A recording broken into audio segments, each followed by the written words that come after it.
मला तुम्हाला सांगायचंय, कुठून तरी कसं तरी गोत्यामध्ये आणायचं जे काम केलंय ना, हे थांबवा. 20 वर्ष तुमच्या पक्षामध्ये होते. तुमच्यासाठी बापासारखंच प्रेम केलं. तुम्ही काय केलं? तुम्ही माझ्या परिवाराला गोत्यात आणायचा प्रयत्न केला, खोटे आरोप लावले, मी सगळं सहन केलं. आता पुन्हा हिला उभं केलं. अशा किती बायका गोळा करणार आणि किती काढणार खणून? काय काय निघणार? माझी बदनामी करून झाली, माझी नावं 100 लोकांबरोबर लावून झाली. वाटतेल ते मला बोललं गेलं. 4-4, 5-5 बायका सुप्रियाताई तुम्ही प्रेस घ्यायला बसवल्या होत्या, विसरलात का काय? त्यांनी माझ्याबद्दल वाटतेल ते बोलून घेतलं. आता परत हिला पाठवलं. बाई तर आहात तुम्ही, तुम्हाला नातू नसतील झाले, पण भावना तर तुमच्याही मनात असेल. तुम्ही विचार करा, जर तुमच्याकडे ही गौरी चव्हाण आली असती, तुम्ही काय केलं असतं? मदत केली असती ना बाई म्हणून. आणि जर संवेदना जागा असत्या तर नक्कीच मदत केली असती, आणि ती केली मी, आणि 1000दा करीन. याचा मला अभिमान आहे. परत सांगते, हमें तो इंतजार विद्या चव्हाण के पेन ड्राइव का है ही नहीं.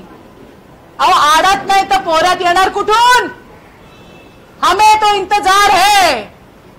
जो दिखाया था पेन ड्राइव अनिल देशमुख ने, हम तो इंतजार कर रहे हैं.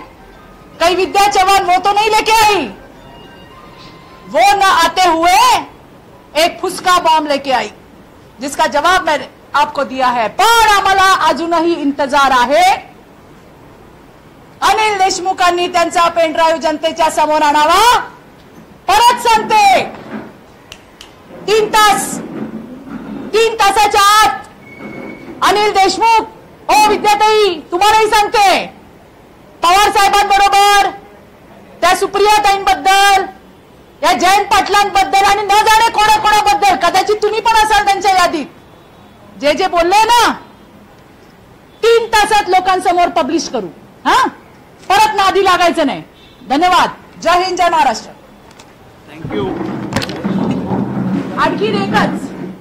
आणखीन एकच शेवटचं जाता जाता, मी जे काय तुम्हाला सांगितलं याच्यात तुम्हाला कुठलीही गोष्टीचा खोटेपणा आढळला, या विद्या चव्हाणच्या सुनेने सांगितलं मला, कोर्टाची ऑर्डर आहे की हे घरातल्या या प्रकरणाबद्दल कुठे जाऊ शकत नाही, बोलू शकत नाही. पण बाईंनी कंटेम्प्ट ऑफ कोर्ट केलंय, ते त्यांचं बघून घेतील.